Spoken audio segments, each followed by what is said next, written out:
So I have some news. As of January 1st, 2020, I am officially a full-time painter. I'm excited to put together a big video on how I made the leap and what I did to prepare, but this week I've been reflecting a lot on the past few weeks of my new life and thinking about how I want to set up the life that I want in 2020, including my goals as an artist. If this is the kind of video you'd like to see more of, or if you're eager to hear the full story of quitting my day job to take the big leap, please go ahead and hit the thumbs up button and subscribe so you don't miss that video when it comes out. I also really want to hear about your goals too, so please leave me a comment with what you're excited to focus on in the coming year. Okay, so let's talk creative goals. Don't get me wrong, I don't think I'm going to hit the peak of my career in the next 11 months. But with so much more time available to me now, I'm just so excited to see what's possible. When I knew I was getting ready to go full time, I had this vision of how I wanted my days to be.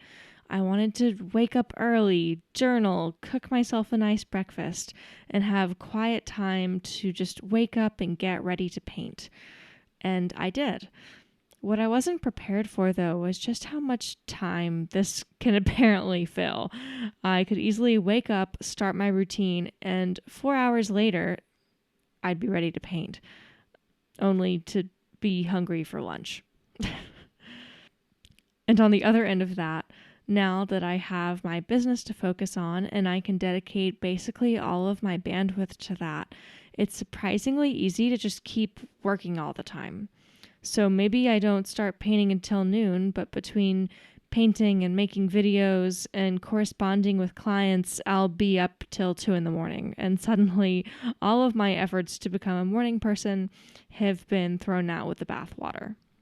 As an example of this, it's currently a couple minutes past 1 a.m. as I'm recording this voiceover.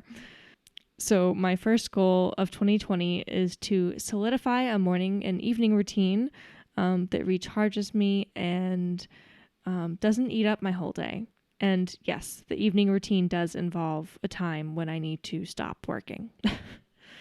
Talking about the art itself, though, I feel like there's just so much that's possible, and it can be a little bit challenging to know where to start. I have qualitative goals, but I have those all the time, and they're pretty nebulous. Just some variation on learn how to paint like John Singer Sargent or Richard Schmidt or Daniel Keyes. If you don't know those painters, by the way, I'll link to a Pinterest board with their work in the description so that you can check them out, because you totally should. But okay, so how do I make this happen? To start, I'd really like to start making painting from life a central part of my practice. This means taking plein air painting trips, setting up still lives, and working from models. Specifically, I like to put together a Putney Painter plein air road trip where I visit the locations of the landscape paintings that really inspire me and paint my own paintings in those same spots to just feel inspired and learn as best as I can how they brought the original paintings into existence. I've already put together a list of paintings and corresponding locations and thought about doing one in New England and maybe another out west. I'd like to have done at least one leg of this trip in 2020. To start, though, a smaller version of this goal is going to be plein air trips around my home state of North Carolina. I just want to find as many beautiful vistas as I can, whether it's in my backyard or a couple hours away. I remember last year I visited this big university arboretum near my house for the first time, and I couldn't wait to just come down here on any given day to paint the flowers on location and have that be my day's work. I already have a list of state parks and waterfalls and other attractions that I'd like to paint this year, so I'm thinking about putting together a checklist of those and seeing if I can't cross them all off by 2021. My third artistic goal is to really improve my skills in still life, particularly florals. I think flowers are really unique in the vibrancy of color they offer, but also the delicate way in which they interact with light. I've never really considered florals before I saw Daniel Keyes' work, but now I don't feel like my painting journey will be underway until this has become a part of it.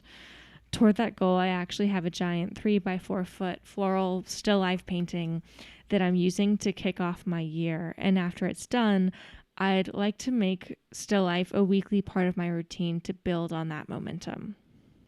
Speaking of which, I'd like to create larger paintings in general. Right now, the largest size painting I have in my inventory is only 12 by 16 inches, and I have so many people asking for larger pieces that I know that this is where I need to go next. With all of that out of the way, I will say that I do have goals that relate to galleries and shows and competitions, but truthfully, I'm not as concerned with them. Whether a piece sells at a gallery or show or here through YouTube, I'm equally happy. So really, I just can't wait to share better and better work with you all and document that journey here so that other painters can see what's possible. But what about you? What kind of goals are you setting for yourself? Do you have systems in place to support those goals? Share with us in the comments so we can get a conversation started. I think it's going to be a really good year.